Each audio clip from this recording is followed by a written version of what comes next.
There's a million different things I want to share on that. Look at all you've accomplished. Look at what you're doing now. In the East Coast, New England area, there's lots of lighthouses. I look at life, we always have to have our own version of our own lighthouse, and that's our compelling future, and we always got to move it out further away than we can reach.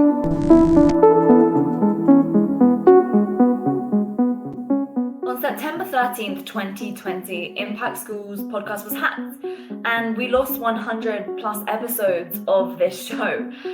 And that feeling when I saw an email come through saying, "Congratulations, your podcast has been deleted," I felt like my hands had been tied. I felt like I had no power, and I kept telling myself, this is the worst thing that's ever happened. I don't know what to do from here. I don't know how my business is going to grow. I've lost so much work. And it was just this spiral of negativity that could have taken me out for months, even years. And only through consistent mindset practice, through being able to identify where I am causing myself the actual pain that I'm going through right now, only through all of that self-help and self-development that I have done over the years was I able to not allow that one scenario to hold me back. In fact, that scenario has motivated me more so than ever to bring you the content that is going to change your life. That is why behind the scenes, my team and I have been working to bring you guests like our guest today, Dean Graziosi, so that we're able to totally change your life and empower you to make the impact that you know you were put on this earth to create. And today I am so grateful to have Dean on the show, and he's going to break down how to ensure that when you get into these negative loops and these negative cycles, you're able to break past that and to continue on to the path to success that you're destined to be on.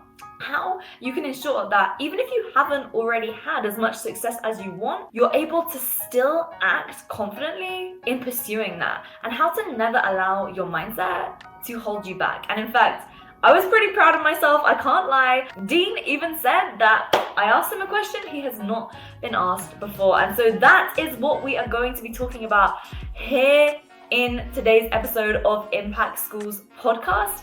And for anyone who sends me a DM, a message on Instagram at Lauren Tickner, just saying the word Dean, and I'm going to be sending you a bunch of bonuses because I'm so grateful that I've had this opportunity to bring you this podcast. So just head over to Instagram at Lauren Tickner, LaurenTickner. Follow me there and send a message saying the word Dean, D-E-A-N, for Dean Graziosi, and you will be able to get the bonuses. For all the show notes and direct links to everything, including the freebies and everything that I've mentioned here, just go over to impactschoolpodcast.com/2. That's going to be the number 2. You can type it as well. Both of them work, but just get into the habit of it being the number, because all future episodes are going to have a blog post and all the resources and absolutely everything here. And you can find Dean on Instagram at Dean Graziosi. And with that said, Impact School Podcast is coming back strong. We are looking forward to sharing all this content with you. And let's dive straight into the episode. Well, Dean, welcome to Impact Schools podcast. It is an absolute pleasure having you here, having followed you for many years, honestly, since I was in my teenage years. I know that something that you're huge on is you just, despite having so much experience and being in the game for a long time, you have this energy that means that if necessary, you are willing to put in the 20-hour days. And so that's pretty rare. So where do you think that passion and that willingness to keep putting in that grind, if necessary, where do you think that comes from? Okay, so first off, thanks for having me on the show. And again, I said this before we started. There's a million things you guys could all be listening to or watching right now. You're here with us. We're going to rock the house. So shut off your distractions. We're going all in to serve you guys and hopefully deliver what you need. And so that answer is, there's a million different things I want to share on that, Lauren. But the main thing that comes to my heart is I really know what I'm fighting for. We all need a compelling future. And sometimes you don't realize you've surpassed your goals. I mean, Lauren, wherever you were in life, look at all you've accomplished. Look at what you're doing now. I'd bet to say if you went back to your 18-year-old self and asked the question and said, this is what you would accomplish, you're like, wow, that's more than I thought, right? So if you think about in the East Coast, the Northeast coast of the United States, New England area, there's lots of lighthouses, and the lighthouses is what guide the boats. I look at life, we always have to have our own version of our own lighthouse, and that's our compelling future, and we always got to move it out further away than we can reach, because we reach it and sometimes we don't realize why we slow down, why life isn't that exciting. We lose that luster. And I believe life is all about, you heard it's about the journey, but it really is about the growth and the contribution and finding those things that light us up. And if we can, then we can craft a compelling future that's always a little bit further out of reach. Now, some of you might say, I don't want to always hustle that far, but I know a lot of friends, and I know this is a different perspective and a different way to look at it, but I'm 52. I've been in business for myself since I was 17. I have a lot of friends. Same as me. What's that? Same as me. That's awesome. Yeah. So, but I have a lot of friends at this age of my life who have either retired or cashed out and sold their company to someone for insane amounts of money. And every one of them is unhappy. Every one of them wants to get back in the game. They miss the growth. They miss the contribution. They miss the excitement. They miss the problems that come in. Listen, life isn't about getting to a point where there's no more problems. Life is about getting better so you can handle bigger problems. So you ask me why I'm enthusiastic, because I know what I'm fighting for. In my personal life, I love being a good dad. I love being a strong and amazing husband for my amazing wife. That I fight for that every day. But in my business life, I'm in a place where I want to serve and give back and impact people's lives, and it lights me up. So every day I remind myself, I sell myself, why am I doing this? Why am I in it? Because when you get money out of the way, then you try to find the true purpose of life. And I feel blessed that that part has come to me, and I love what I do, and I love changing lives. So, I play everything like I'm 10 points down. That's a true story. Hopefully I play that way until I'm 100. That's amazing. That's incredible. And I mean, so many people, they never are able to find that in their lives. They never are able to essentially reclaim their power and take back control of their life. And so why do you feel that is? Why do you feel like people struggle to discover what they're really put on this earth to actually go out and achieve? I think there's a lot of reasons, and I'm going to share something that all of you have already heard, and I'm sorry if I'm a reminder service, but sometimes we need it. You can't go to the gym for a weekend and be in good shape for the rest of your life. You can't take Spanish for a month and then speak Spanish for the rest of your life. You got to practice all the time. So in most cases, and it's hard for people to believe, it's the beliefs and the stories that they tell themselves on why it won't work. And as common as that is said, it's not common for people to identify it, dig it up, and beat it up, and change it, and shift it. I guarantee if we had the chance to spend a little time together, everybody listening, and I asked you about an opportunity that you had, and you knew it was good, and you wanted to go after it. And I really asked you to dig in why you missed it. It would boil down to one or two things. It could be a million things, but one or two for you. It could have been that your family didn't support you. Your boyfriend, your husband, your spouse thought it was crazy. Maybe you felt a little insecure. You felt like an imposter, like, I'm an introvert, or I didn't go to school for that, or God, I'll look silly in front of my friends if I try that and it fails. And here's what I want to tell you. Even if 10% of your body feels like an imposter, if 10% of your courage and confidence is playing small because you're a little afraid, if there's that story that if you do it and you fail, that your ex or your current spouse or partner would look at you in a weird way, if that even existed at 10%, the world's moving too fast. You're not playing full out. You're dabbling. You're not committed. And then here's the problem. It's self-fulfilling. So when you're playing a little small because you're worried about what people think, or you're playing a little small because you feel like an imposter, then all of a sudden you're not really committed, and it's self-fulfilling because you go play the game, you play it at 90 or 80%, it doesn't work, you don't get results, and you go, see, I knew I was too young, I knew I was too old, I knew this is a man's game or a girl's game, I knew I live in the wrong area, or it's too technical, or there's too many people online doing the same thing. And then your subconscious goes, see, I was right. And then all of a sudden you play small, And then you get frustrated after a year or two and you go, no, I'm not playing small again. And you go through the same vicious cycle. But here's the thing, if you've been through that cycle more than once, if you've already missed more than one opportunity, if you've already played small, you've dimmed your light in your life to match those people around you. If you've already done that, if you dig in, I give you my word, in your life, it's one or two stories that you tell yourself. Identify, dig that story up and prove that it's a lie, and create a new empowering story. Listen, I used to tell myself, because I had no money and I grew up and I didn't go to college and I had dyslexia, it takes money to make money and my family doesn't support me. But what I did at a certain time in my life, I realized I didn't have resources, but all of that could be fuel and it could turn into resourcefulness. So instead of saying, yeah, I'm not that smart, didn't go to college, I'm not gonna make it, I'm like, wait till I show everybody the kid that didn't go to college and wasn't that smart. I don't have money, it takes money to make money. I switch it to, oh, really? I'm the guy without money? Watch me be resourceful as shit and pass all of you. So I found a way to shift those negative beliefs into empowering beliefs. And as crazy and as simple as that sounds, I know you've heard it, like I said earlier, it honestly is the fuel that pushes me harder than any other one thing. Beautiful. And so when it comes to your team, when it comes to your clients, when it comes to your audience on social media, how are you instilling this in them and ensuring that people who are listening to this right now are actually able to execute on that? What are some things that people can actually go and implement to ensure that they don't get stuck in this paralysis of inaction? I think one thing I really love to do, Lauren, is be vulnerable and share that it's not an overnight thing. It's still there. I mean, 2 days ago, you talk about old beliefs, things that are instilled in us. And not to go too personal, but my father was physically abused his whole childhood by his father, right? Knocked his teeth out one year when he was little. And my dad experienced a lot of violence. He said he would never have violence in our life from me and my sister. But he was very angry at my childhood. He was very confrontational. He would fly off the handle and break stuff and knock windows out. And like, it caused me to have a lot of like angst as a child, worried about my dad flipping out. He wouldn't touch us, but he'd flip out.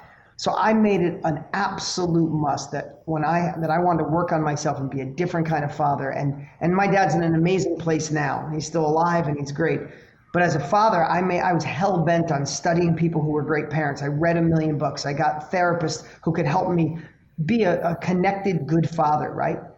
With all of that said, 2 days ago, my son did something on the way to school. He kind of told a lie, and then I confronted him, and he never does. And it was something that would have bugged my father.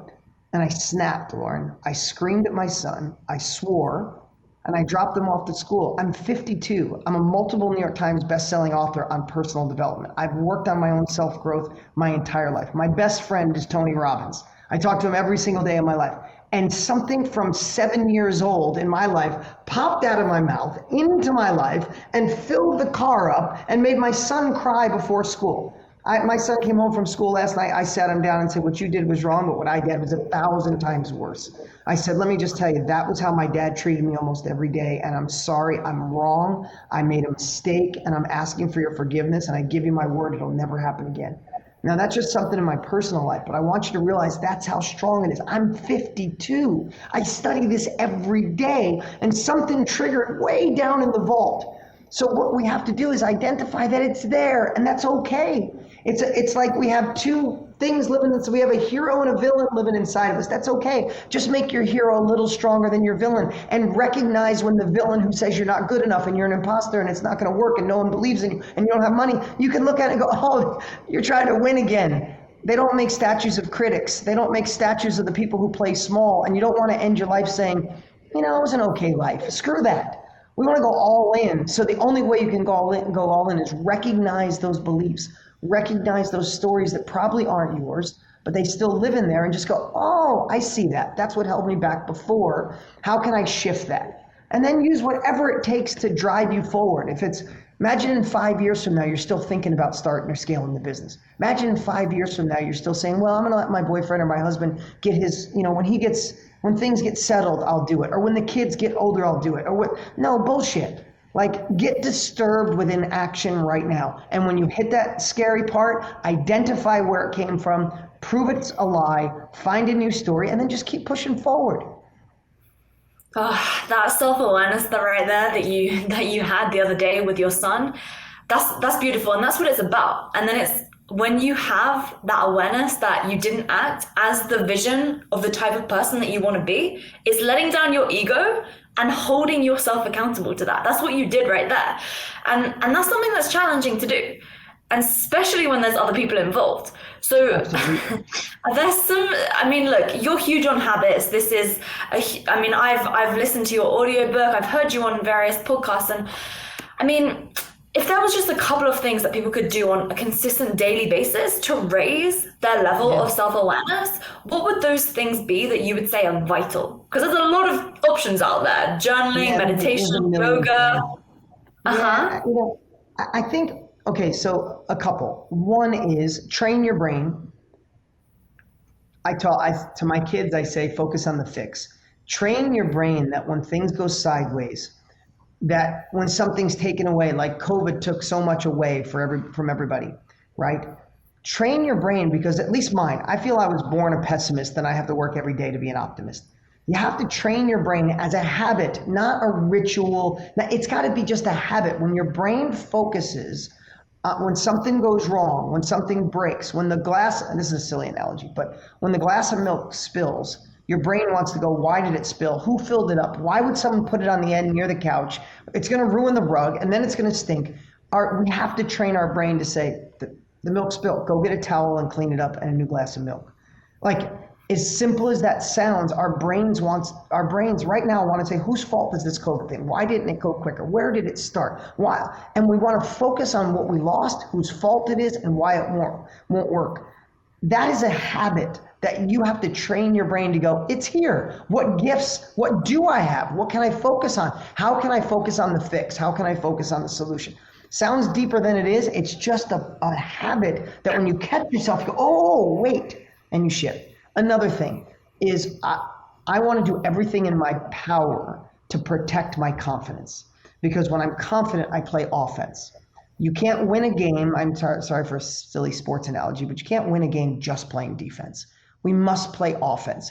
And when your confidence is down, you're just protecting what you have. You're playing not to lose rather than playing the game to win. So the other thing I would say, besides the habit of focusing on solutions, is the habit of protecting your confidence.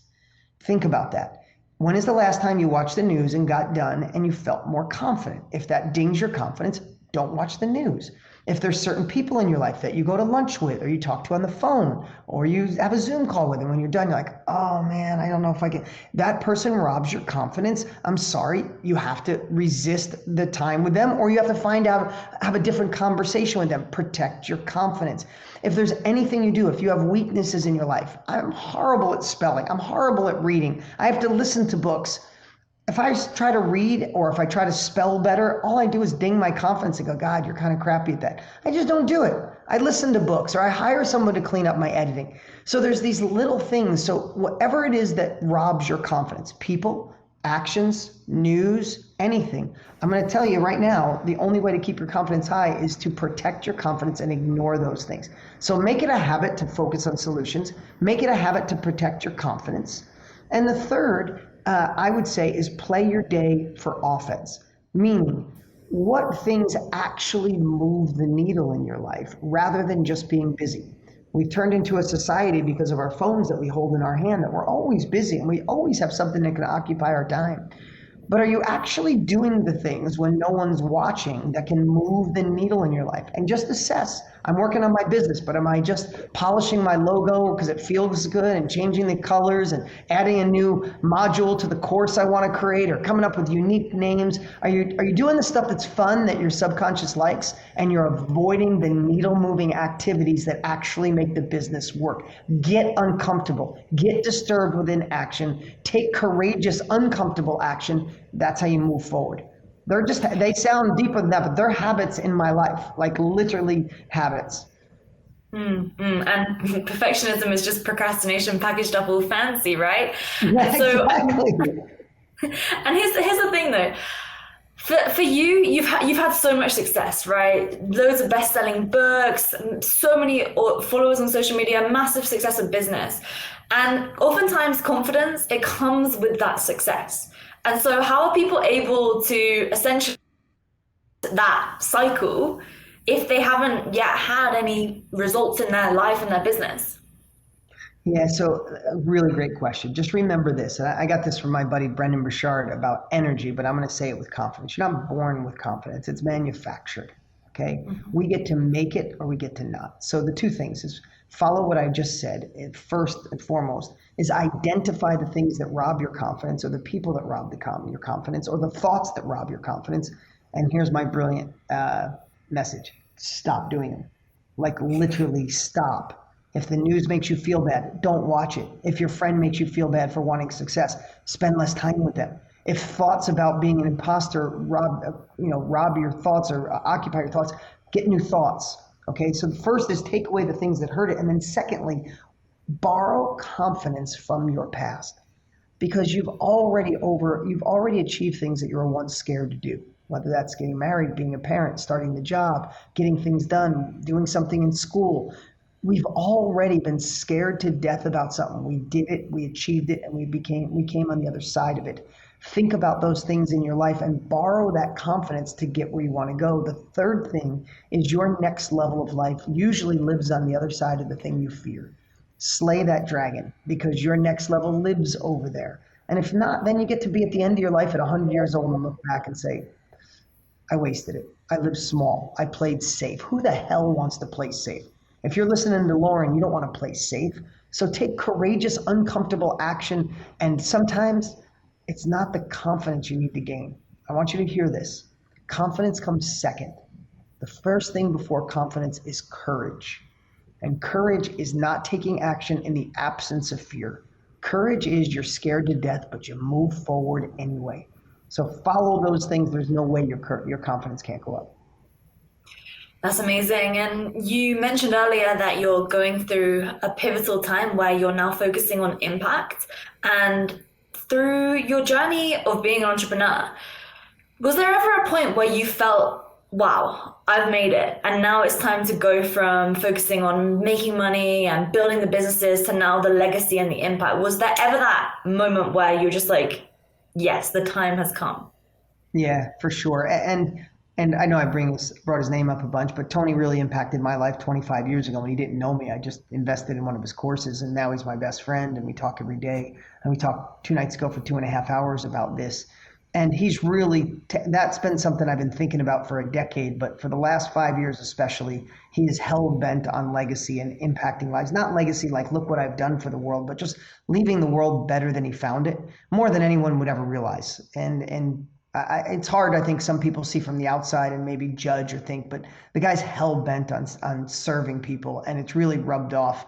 So I probably work harder now than I ever have in my life, and I've worked hard my whole life because I feel like I'm 52. Maybe I got 45 more good years to really help change this world. And listen, let's just face it, this world's in a crazy place, crazier than I've ever seen it, and no one's coming to fix it. No one's waving a magic wand and making it better. The only way we make it better is if we all step up as role models. We all step up as leaders.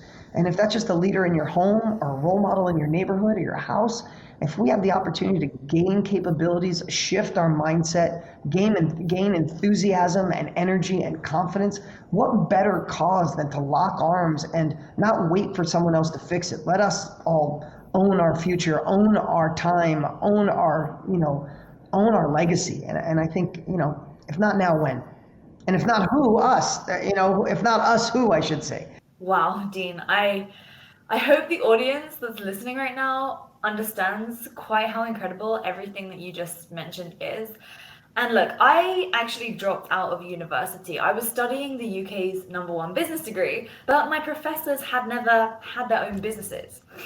But you're someone who walks the talk. You have a beautiful family, you have had so much success in business and this incredible brand, everything that you're now doing with Tony. And something that I'd love for you to share with the listeners of Impact School is this. If you could create one course that would really impact the lives of everyone around the world, that everybody in school or university has to go through, what would that course be and why? Really great question. I love a question I've never got before, Lauren. So thank you. That was good. I've never had that one before. Um, it would be the mandatory. It would honestly be some of the things I shared with you today, because I watch my children at 14 and 12 go to great schools, wonderful teachers. If I didn't teach them the things that I taught you, that I shared today, there's nobody that does. And then we face the big old world and we think if we have tactics and skills and strategies, that will be fine. That if we invent something, we'll be fine. If we enter an emerging industry, we'll be fine. And none of it is true. In my 20s, I thought, I'm a worker. Give me something good and I'll make it happen. And if someone said at 18, but you got to get your mindset right, I'm like, mindset, whatever. I don't need mindset. I'll make it happen. And I was completely wrong. If you don't have an unstoppable mindset, if you don't know how to switch your brain from needing resources to becoming resourceful, if you don't focus on solutions, if you don't protect your confidence, if you don't know how to play offense, if you don't know how to negotiate, if you don't know how to persuade, if you don't know how to influence yourself, I don't care how great you are academically or what tool you have, you don't make it, not to the level that we're supposed to have. So if I was going to create a course, I'd probably make it mandatory that people went through the 7 or 10 pillars to anchoring in an unstoppable mindset, to overcoming obstacles, to learning this path, learning that this path that God or the universe designed for it is exactly the path we're supposed to be on. And each thing is a lesson if we know how to identify it. So to recap, when you take control of your mind, you take control of your life. Let this be your moment, your self-realization that now is the time to start doing that inner work. Dean Graziosi would not be where he is today if he wasn't constantly working on himself. And let me share with you one thing. If you share this free podcast with one other person, just one person, and then they share it with one person, then guess what? Soon, just after a couple of shares, that is going to impact hundreds of lives. So you sharing with one person today, that can literally start changing the world. And so imagine how good this world would be if everyone is focusing on themselves. Again, this show is free. The only price I am asking you to please pay is just share this with one person. Tell them to listen. Because again, if they are more into self-development, self-improvement, then that's going to normalize that in your friendship circles, at your work, and so on and so forth, which means that your friends and yourself are going to push one another to get to their own next levels. And so if I can empower you to do that, then I would say just share Impact School's podcast, subscribe. That's all I'm asking. And if you want a free gift to help you doing exactly that, then just head over to impactschoolpodcast.com. That's impactschoolpodcast.com, and you can get a free gift. Again, I'm so grateful to have had Dean on the show. It seems pretty surreal. Next up, we'll be getting Tony Robbins on here. Let me share that with you. And so thanks for listening. I really am grateful to be sharing all of this with you.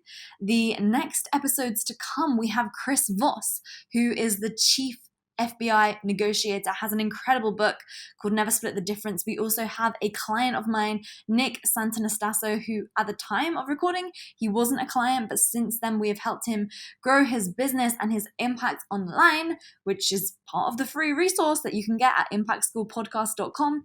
We also have further episodes with guests like Ryan Stewman. I'm also having very powerful women who I'm getting on the show because we need some more of them.